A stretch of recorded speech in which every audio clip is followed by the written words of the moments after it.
ஒருத்தர் கட்சியினுடைய ஒரு தலைவரை என்டிஏ கூட்டணிக்கு தமிழ்நாட்டுக்கு தலைவராக இருக்கக்கூடியவர் பாஜக வந்து அலைக்கழிக்குது அவரை, ஏதோ ஒரு நெருக்கடி கொடுக்குறாங்க, ஏதோ ஒரு பிரச்சனையில எடப்பாடி இருக்கிறாங்க அப்படிங்கிற ஒரு பார்வை. நீங்க ஒரு கூட்டணி சேர்ந்துட்ட பிறகு நீங்களும் நானும் நண்பர்கள் நாங்கள் 2 பேரும் ஒன்றா சேர்ந்து ஒரு காரியத்தை செய்கிறோன்னு ஒரு முடிவு எடுத்து அறிவித்ததுக்கு பிறகு நான் உங்கள் வீட்டில் வந்து பார்த்தான்னா நீங்கள் என் வீட்டில் வந்து பார்த்தான்னா இது கடந்த காலங்கள் எப்படி நடந்திருக்குன்னு கேட்குறாங்க.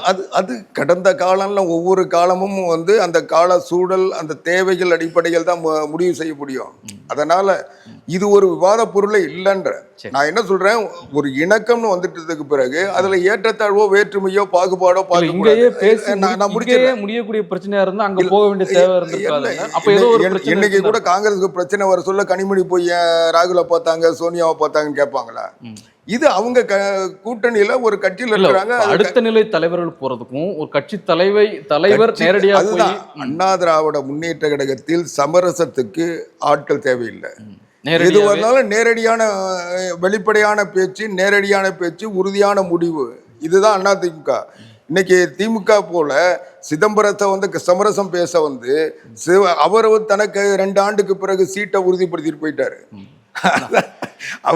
அவங்க திமுக என்ன சொன்னாங்க, காங்கிரஸ் வந்து ராஜ்யசபா சீட்டு கேட்டாங்க. அவங்க ஏற்கனவே காங்கிரஸ் தான் ஒன்று கொடுத்துருக்கோமே, அது வர சொல்ல உங்களுக்கு ரெனியூவல் பண்ணி கொடுத்துட்றேன்னு அவங்க சொன்னாங்க.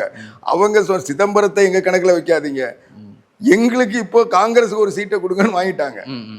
அதனால இது சமரசம் அந்த நரிக்கதை நடுவில் நடந்து போச்சு. அதனால அப்பத்தை பங்கு போட சொல்ல அவர் தனக்கும் ஒரு பங்கு கரெக்டாக வாங்கிட்டு அவர் போயிட்டாரு.